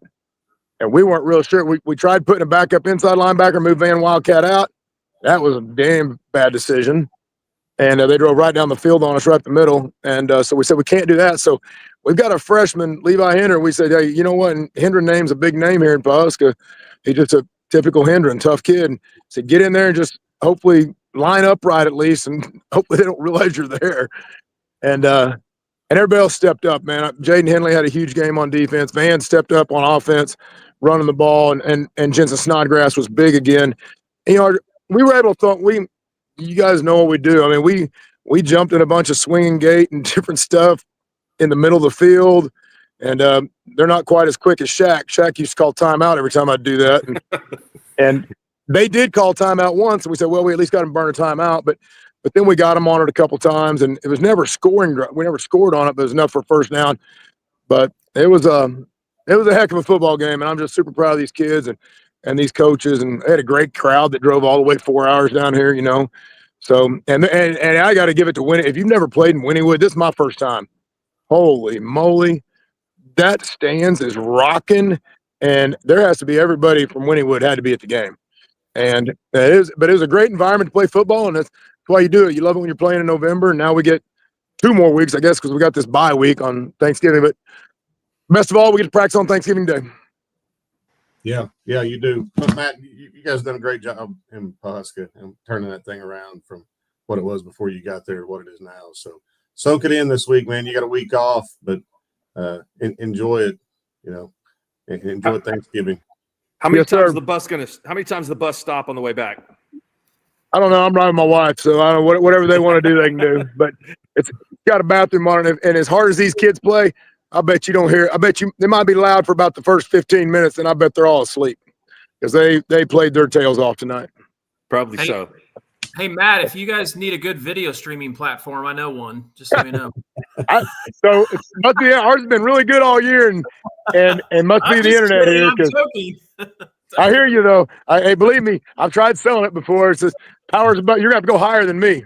Hey, those radio guys are fantastic. I just want them to use our video platform. That's all I care about. I got you. Well, you need to call that radio guy over there and tell him to spend some dang money. Next time you see Adam, you can put him in a headlock, Matt. Thanks. No problem. He knows I'm kidding. Thanks, Hennessy. Hey, thank you guys. See you Appreciate guys. everything you guys do. Thanks. Thanks, man. Oh, he didn't have to ride the bus. That's right. he doesn't ever ride the bus. That's why I was wondering if he was going to be in the car or not. Take it from him. I don't ride the bus either. Mark, just to give you a little bit of in queue, we have the Todd Miller, and he was calling the Clinton City original game. We can bring him on, and then after that, we're going to have the crew from Cherokee that called the Cherokee game, the SKORDLE crew. That's going to be Clint Ream and Coach Guffey. So, do you want to bring in Mr. Miller? Let's do it. Let's bring in the pride of Kaylin Circle from Blackwell, Oklahoma. He went deep 4 times in a wiffle ball game once, and then his athletic career spiraled downward, but his broadcasting career has spiraled upward. What's up, Todd? I'm doing well, Mark. How are you guys? By the way, we were all stars on the sand lot and on the driveway, weren't we? That's right. Got that goal lowered down to about 7.5 feet. That's exactly right. Yeah, That's we exactly could do some right. damage. What a game tonight. PC's been involved in some barn burners this year. Yeah, they have. And I think, honestly, Mark, at times I feel like that the Pirates have gone a little bit under the radar because I think so many teams in 6A2 have talked about Sand Springs on the east side of the state. I think they've talked a lot about Choctaw and Stillwater, and rightfully so. Those programs have been there before and done it. And tonight was a huge win for Putnam City. In fact, the final score was the only time tonight that the Pirates led in the football game. It was, it didn't get off to a good start. They trailed 14-0 after 2 Muskogee touchdown drives. It was 14-14 at half. Muskogee came back into the long drive, took a 20-14 lead, and you can almost always bank on it. On a missed extra point in the second half, it's going to cost somebody. And you saw it with the Choctaw Putnam City game earlier this year, and it happened tonight to Muskogee, as that turned out to be the difference. Turnbull have a really good game again tonight. I mean, Sloan, those guys have a really good two-man game in RPO. Roderick Sloan had the best game, in my opinion, that he's had all year long, and he's now had 4 100-yard rushing games. He was over 130 yards rushing tonight, but it was through the air that he had his biggest play. It was 4th and 12 on what turned out to be the game-winning drive for the Pirates, and Turnbull makes a perfect pass. Sloan makes a perfect catch on perfect coverage to put the ball inside the 10-yard line, and they went on to score to take the lead. But, yeah, he was exceptional tonight. CJ was really, really good. I think at the start of the year there were questions whether or not he could make the transition from 2A to 6A. He answered that very, very early in the season, and tonight he played like a guy that's played in a lot of big football games. PC also is really good on the defensive front. Were those guys able to control the Muskogee rushing attack for most of the night? It looks like it by the score. They did a pretty good job. They didn't on the first 2 possessions. I mean, it was bang, bang, 14-0 Ruffers. And I'm thinking, man, Pirates can't slow these guys down. And then all of a sudden in the second quarter, it was a total reversal. Putnam City kind of won the battle at the line of scrimmage. Their offense got into a rhythm. They were able to get to the 14-14 tie at halftime. But, yeah, at times when they had to, they really made some big stops. Trip Alexander is just unbelievable up front, along with a lot of those other guys. So, yeah, they did have a good night against a team that's really, really good. Now, is that some team issue gear that you've got there? Because I don't usually see you in orange, Todd. I never saw you in orange growing up, that's for sure. Well, let me tell you this. When I took the Putnam City job, I asked for a polo. I said, can I have a polo? I don't have a lot of orange stuff in my attire. This is actually an Oklahoma City Thunder shirt with a vest on top. Because you're right, I don't have much orange attire. They've tried to give me 2 different things this year, and I've both times told them I'm fat, I'm not skinny, I can't wear an XL, I need a 2X. So they brought a hoodie tonight, said, sorry, I guess this is my parting gift, but I can't wear it. So to answer your question, I do own this orange shirt. It is not team gear. It's a Thunder shirt that I wear daily, or not daily, but quite a bit with pride. Now, Shaq, Adam, have either of you guys been in the sports museum? I haven't. I need to go check it out. It's good to see you there, though. I mean, it could have been worse. Could have been like the Stillwater game. You can still be there, wait until 1 o'clock in the morning to try to get it finished. Oh my gosh! And that game, that they should have ended that thing an hour and a half earlier than they did. But I get it that it was a big football game. It ultimately turned out to be for the district championship. But calling the game at 1:06, man, I have not been out at 1:06 in the morning since Mark and I went to Spuds. No, I mean, it's nothing good happens after midnight, Todd. No, it doesn't. Everybody knows that, right? It doesn't. Yeah, I tell my daughter that all the time. She never listens. A good matchup next week, Sand Springs coming up with Easton Webb, their quarterback. He's a fantastic player. That should be a good game. I think it'll be an outstanding game, and I think it, again, will come down to how well Putnam City can control the line of scrimmage. That's what they've done in their big games this year, and I think they're plenty capable of doing that. But, boy, it's going to be a challenge. It's a team that they're not very familiar with, although if you win, you're going to get one of your district counterparts. I've thought all year long District 1 out of 6A2 was the best, and it certainly proved it tonight by going 3-1. But, yeah, I'm excited to – I guess I'm going to watch that game and maybe not call it because I have other commitments on the day after Thanksgiving. Tell 3M we said hi. I appreciate your time. I will. Bye, guys. Thanks, Todd. You bet. See you guys. See you, Todd. Thank you. Yeah, that's right. That district, I mean, between Stillwater and Putnam City and Piedmont, that's been a really good district this year. Really, really good. Mark, just to give you an update, we have the SKORDLE crew from Cherokee, and then we have Coach Corbin from Choctaw after that. Wait. So sounds you want good. to go to the SKORDLE crew from Cherokee? Yeah, let's do it. Watched a little bit of their game earlier tonight, and you guys did a great job and got after Surreal. We all thought that this was going to be a pretty competitive game. Some of us picked it wrong, like myself. So congratulations to the Chiefs. Yeah, I was waiting on you to say that because I was going to have to hammer on Adam's brother for picking against the Chiefs too. But, it's the old Corso thing. You guys take us, pick against us, and we get a win. So we'll take that. It's been a disappointing year for me. I've been pretty bad. I think I had the Chiefs. You did, Shaq. You had them. There we go. Yeah. We appreciate the love. Well, I mean, full disclosure, I had to reach out to some 8-man brethren to help me out. I mean, sorry, I didn't take a deep dive in a lot of the Cherokee Chiefs games, but That's all right. That's all right, it man. still worked out for me, and great for you guys. Congratulations. Yeah, absolutely. The Chiefs rolled up 541 yards on the ground tonight. That's a lot.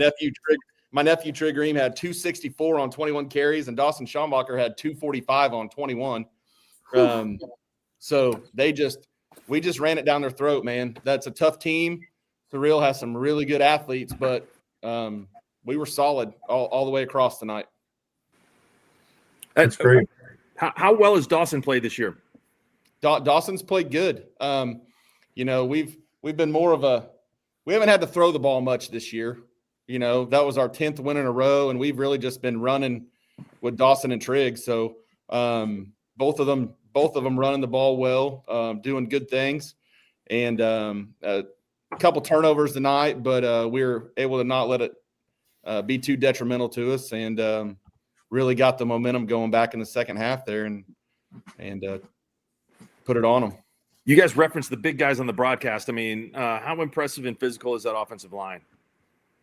They've just gotten better every single week. We're just wearing people down. We got some big, strong kids, and they get to that second level really well, and they're staying hooked up on their blocks, and our guys are just being patient, and they're following them, and they're just getting so many opportunities to make some big plays. I mean, I bet we had 8-9 plays for 40 yards or more tonight. I mean, just big chunk plays that made the difference in the game for us tonight, and a lot of credit to the offensive line, of course. Yep, for sure. It looks yeah, go ahead, Adam. I was going to say, we get to see Cherokee play a lot, obviously, because you guys are in our network. Surreal's a team that we saw some, put up some big scores early in the year. What did you guys think about their quarterback and wide receiver? I know that's a pretty big combo that they have. I haven't been able to see them in person. Their quarterback won Player of the Week one week for us. So, Nash Harmon. What did you guys see from them this game? Harmon's a stud. Harmon's a stud. He was 15 of 33 tonight for 242 in the air. And Thompson, Harmon's a senior. Thompson, number one, the receiver. He's just a sophomore. So a lot of big things to come out of him, I think, in the future there for Surreal. But Harmon's the real deal. He's a heck of a player. So yeah, he had to buy a lot of time tonight. They which an 8-man, we call it the double twins, and we call it Wisconsin here. And we were just sending one more person than they had to block, and he had to make quick decisions. He was flushed out quick, and he still made some plays and found some good guys. The Thompson kid was tremendous receiving the ball, getting to some spots, but they had another receiver, Beifel, I think is how you pronounce it. He did a tremendous job. He hurt us more in the second half. They were hard to contain, but yeah, like he said, that Harmon's the real deal. He can pretty dynamic with the football in his hands and makes plays and gives them extra opportunities. That's the Roll Tide Willie defense, blitz, Bama blitz. That's right. So Sealing coming up next week. Yes. Yep. The Fighting Gary Manuals. We got them. Squirtle School matchup. Yeah, you bet, man. Yeah, there'll be a lot of trash talking this week. Coach Manuel and I have been friends since we were in junior high, so I'm sure we'll be giving it back and forth this week. But that's going to be a heck of a game. I mean, I feel like we match up well with Sealing. You put, hat on a hat. I think we're right there with them. They've got some tremendous talent, but I think it's going to be a heck of a ball game. Clint, Matt, thanks, guys. We appreciate it. Thank you. Good job on the broadcast. You guys. Thank you, Thanks, Mark. Pick against us next week. I probably will. No disrespect. Good luck to you guys. I want to know what's in Shaq's cup. I want to know what's in that water. You want to get Coach Corbin on? Well done. Jake, Mark, you want to get Jake on? Yeah. Jake, what's up? Hey, not much. How are you? Doing good, man. Are you still in Sapulpa? Are you back home? Hey, we love Sapulpa. We're staying here all night. Yeah, I was gonna say you've been there before, so you know a little bit about the place. But This is a good game tonight. They've got a really good team this year. They do. You guys have to go on the road and come away with the win. How do you feel your team played tonight? Yeah, I thought we came out firing, and it's nice to see everything kind of come together, at the end of the season, like we thought we could, we believed that we could, and it's just nice when it finally happens and guys are healthy and all those kind of things. I have a couple guys here with me that are a lot more important to that victory than me. Got number 2, Mayor Morgan, running back here, and then we got our QB1, Landon Gasson, right here, that both had outstanding games. I want to know what Mayor Morgan runs the cone drill in. Because I've never seen anybody as fast as him, man. It never gets to 1 second. Yes, sir. Hey, tell us about the game tonight. You guys had to prepare to. You've had a lot of success in your careers there, but you had to go on the road to get this one, something you're not really used to. This week our whole mindset was just 1-0, just 1-0 mentality. So make a good play, next play 1-0. Make a bad play, same thing, next play 1-0. So as long as we did that, and we knew we did that, we knew we were going to be all right. Landon, you've been playing the position at quarterback for a couple of years now. What has been the area in which you've improved the most? I'd say definitely just reading the defense overall in general. Just seeing the defense, seeing the reads, noticing the reads, and throwing the ball on time and accurate. Yeah, absolutely. You guys' offense put up some points tonight, so you feel like you're playing some of your best football of the year? I felt like that was some of our best football of the year, but nobody's seen our best, that's for sure. That's awesome. That's awesome. So this district that you guys are in is pretty tough. Mm-hmm. It's all season long. Do you guys kind of expect that maybe some of these same teams would be meeting up again later on in the year to say the semifinals? Yes, sir. Yes, yeah, sir. We knew what was going to happen. We knew the route that we were going to have to take. We're just blessed to be on it, and we're just trying to go finish it now. Yes, sir. So it looks like next week you guys will have Stillwater. It's a team that you're familiar with. You guys have played some games against them, some knockdown dragouts here recently. Yes, sir. Yes, sir. We're just ready to get it. Shaq, you got any questions? So what are we thinking for Thanksgiving, Coach Corbin? What's the tradition in Choctaw since the gold standard rolled into town? Yeah, it's actually really cool. You guys are invited, so I want to extend the official invite to you guys. We have the whole community out there. We have the turkey legs on the smoker, and kids dressed up, and we have a little Grinch out there doing pictures and all the stuff, and Christmas music over the loudspeaker, and it's been a really cool deal. We've been blessed. This will be 6 out of the last 7 years for us in the semis. What time? You don't take that lightly. Come on, 8 a.m. 8 a.m. Thursday. That's Love pretty early. Yeah, I gotta keep moms from getting mad at me so they can go eat with their families. So we go early and get them in and out and all that stuff. But Jake, yeah, I'll be there. Love to have you. Yeah, love to have you. Okay, I'm in. Thank you guys for having us on. Thank you guys. Have a safe trip back. See you guys. Appreciate it. All right. Well, they're getting out of there. I guess their game probably didn't ended a little bit later, so we appreciate them staying around and hanging out before they get on the bus. But yeah, thanks to everybody tonight. We've had a ton of people call in, so we really appreciate that. That's helps make the show really good. We got when you're ready, Mark. We've got Whit Carter, who's helped with SKORDLE before and moved over to Tulsa and has been in the Tulsa area for a while. It actually helps with media with Lincoln Christian, so he's going to join us whenever you're ready. Whit. How's it going, guys? What's up, Whit? How are you doing? Good. How are you guys? Is anybody going to be able to play you guys a game? I don't know. It was weird. They Lincoln got the ball first tonight, and it was a 3-and-out. Second punt they've had since mid-September. So, and then Kingfisher got inside the 40, and everybody's like looking around. Next thing you know, it was 35-0, I think. So, just a well-oiled machine. I mean, I was on listening to Coach Bogert before, and man, what a great matchup. It's become annual tradition with him and Coach Ricky and the two programs. But he spoke pretty accurately just about the coaching staff and the kids. Pretty impressive operation they got going. Yeah, I mean, how many kids do you guys have out on the sidelines? There's probably 45, 50, I would guess. Wow. I would have thought maybe a little bit more. Yeah. It could be a little more. Yeah. Watching this team, and I know what Brett said about you guys' formations and just how well coached you are. Coach Ricky is an impressive dude. What makes this team so special? They always say it's it starts in the elementary program. It's pretty a cohesive thing. I think what makes this team special is like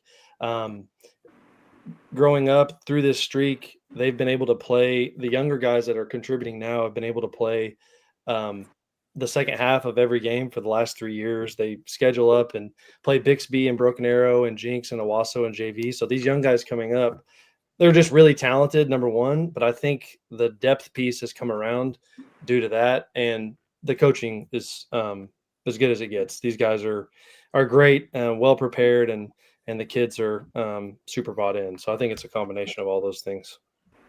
Mark, Jack? about circa, what year is it right now? 2025. So I'm going to say probably 2035-ish. We need to be looking out for Crew Carter. Is that right, Whit? Yeah, he loves it. He's 6, but yeah, he's playing everything he can right now. He's got a broken arm right now, so he's on the IL, but he'll be all right. So I've never been to Lincoln Christian for a football game. Just driven by, looked at the stadium. Tell me, what's a Friday night like, Lincoln Christian? It's pretty cool atmosphere. They have a live jazz band that plays, which is kind of unique. I tell people this all the time. It's more of a community than a lot of people think because it's tied to Church on the Move. So everyone in the church, a lot of people's kids go to school there. So it's usually a pretty good crowd. There's kids running around. They have food trucks that are pretty good. It's a good atmosphere. It reminds me a lot of many small town atmospheres. So it's a nice field, nice facility. I saw Swisher tonight. We rolled out the red carpet for him in the press box. So, we had to do it good for him. Yeah. He's probably late because he was at one of the food trucks, wasn't he? Well, he did. They did make a stop at Brookside Diner or something, and then they came over. So all the he was barbecue places in Tulsa, and he went to the Brook. That's a fair statement, Shaq. He was about to fall asleep in pregame, leaning back in his seat. He was full. So pasta, heavy. Yeah. So Whit, I gotta ask you a question because I asked this. So down the road, and I know you being a Sulphur grad. Yeah. I mean, that looks like that could be a collision course again. Obviously, I'm not taking anything away from Heritage Hall, but if you just look on paper, right? Sure. And you being a Sulphur guy, and I know your allegiance is with Lincoln Christian, but what's that game like? Like last year when those two teams played? I mean, that's got to be tough for you because you wrote, you played there. You wrote for that paper for a long time, and kind of walk through what that's like for you. It's weird emotions. I didn't even go to the game last year because I started a new job and I had to be in Philadelphia for training the week of the game. So I just sat by myself in a hotel room and watched it. It was a weird feeling. It's strange, but it's pretty cool for me because I still talk to Cleet Cole was one of my coaches in high school, Corey's brother. I still talk to him every week. I talk to Corey quite a bit. Those people are the best, obviously. I love where I'm from. I love the new community that I've entered. But to be honest, it's really cool to see both programs have a ton of respect for each other. And I think playing multiple times over the last few years has kind of driven that. But it's a cool game to see. I pull for Lincoln, right? Because I'm here now. But if Sulphur were to win, I'd be super happy for those guys because they work hard and they deserve it. And that's coaches that coached me when I grew up. So it's kind of a weird thing, but it's kind of a cool thing too. So do you and Robert have any if the game happens, do you have any bets? We need side bets going. Yeah. Rob's a good trash talker, and he's not afraid to put a bet down. So he's become a Squirtle pick'em show legend. Every time he comes on, he delivers. So I tell him Adam's going to keep bringing you back. He does a great job. I actually asked him tonight if he wanted to come on, but he said he was in Branson tonight for some family event. So he wasn't going to be able to make it. So nice. Yeah, there you go. Awesome. Well, Whit, congratulations, man. I guess it's a no-lose for you if it gets to be a rematch in the finals. Yeah, it was a great game last year. It looks like Adam said, it'll be another collision course this year, so should be a good game here in a few weeks if both of them hang on. But I don't want to undermine like Coach Bogert and Heritage Hall. I mean, that was pretty close game in the first half up at Lincoln to start the year. It was 7-6 in the second quarter, maybe 14-6 at half. And Lincoln pulled away late, but those have been good games lately. So they'll have to get past that one. They'll be ready for that for sure. Thanks, Whit. Appreciate it, man. Good to see you. Appreciate you guys. Thanks. See you later. Shaq, So who far, wins the only game? scored 77 tonight. Who wins a game between Lincoln and Tuttle? Ooh. Probably the war. I'm telling you guys, I watched. I mean, Shiloh Christian's no joke. I mean, they're going to go to the semifinals in 5A with 45 kids on their roster. But I mean, it was a war. I mean, a war. Freaks everywhere. I mean, it was dumb. Lincoln Christian's got unbelievable. Shiloh put 80 on Bethany. Yeah, no, Shiloh's legit. I mean, they're really, really good. Both of them are crazy, well coached. I mean, Lincoln Christian and Tuttle would be an unbelievable game.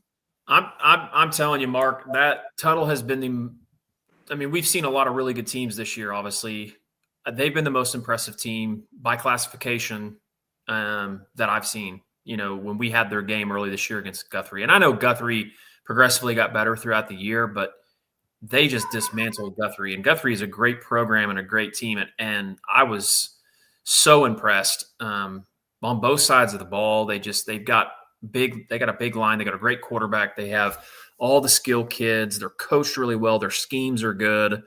I'm with Shaq. I think that would be an incredible game. I do too. I mean, they're both really good. So, I mean, it would be no disgrace for either one of them to lose that game. They're both ridiculously good. I see that Corey just sent us the results of the picks. I wasn't terrible. I know that I did lose a couple. So, Shaq, did you go undefeated? Let's see. I? I'm pulling them up right now. No, I didn't. I mean, I had Fairview for one. Shaq went 14-2. Okay, look at that. We picked 16 games. I forgot. Yeah. Chris went 15-1. Coach Elric. Nice. Yeah. Jake went 10-6. Mark 11-15, and Tom was 11-1 because he didn't pick some of the games. So, but Jake is 10-6. 10-6. Yeah, he's slipping a little bit. He's been a little under the weather. So he took a couple flyers though.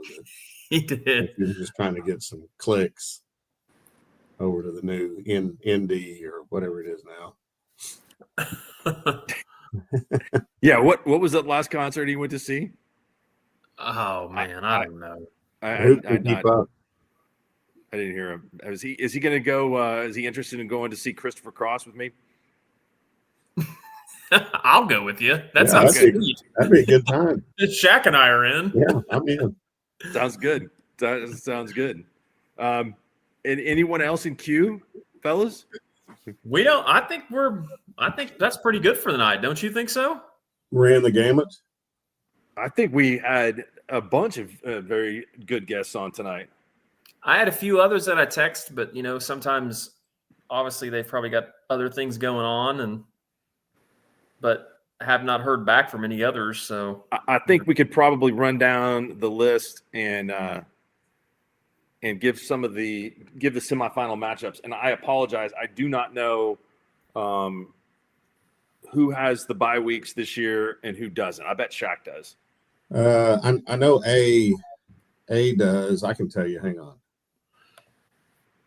Mark, you want me to start with the brackets in the low classes and work our way up? I can share those. You want me to do that? Yeah, let's do that. And unless I go get my readers, I'm not going to be able to read them very well. So I'll have to fake that.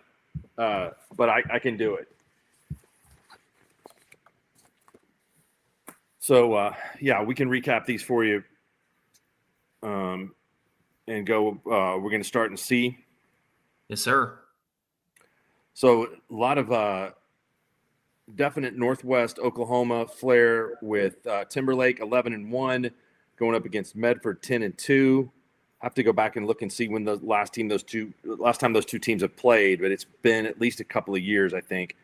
for them, and not very many miles separate those. So so that's one semifinal matchup. The other one will be the Ryan Cowboys at 11-0 going up against the Tipton Tigers at 8-3. So that is Class C in the semifinals. Class B2 tonight, there were not that many competitive games in Class B2. There was the one game with Cherokee winning and knocking off Surreal. So it will be Cherokee and Sealing in Class B2 and Malika and O'Keene. Shaq says he thinks that game might be at Cashin. That'll be a heck of a ball game between two really, really good teams right there. Laverne and Pond Creek Hunter will do battle again this season. Big night for Laverne. At home, knocking off Caddo, who finishes the season at 10-2. And then that other game will be Hollis and Dewar. Hollis at 10-1. They held off Quinton tonight. Dewar beats Waurika for the second time this year. And the Dragons now go to 10-2. Class A2, there were a little bit of some upsets tonight. Fairland goes all the way to Southwest Oklahoma and gets a victory over Mangum behind Carson Church, their quarterback. They win tonight. Tallahena maintains their undefeated perfect season in pursuit to get back to the state championship game at 12-0. Allen wins by 2 at Southwest Covenant. Quentin Box, Reed Box's son, their quarterback, has had a great year this year, combined for 2,000 yards. And Thomas is the other semifinalist in Class A Division II.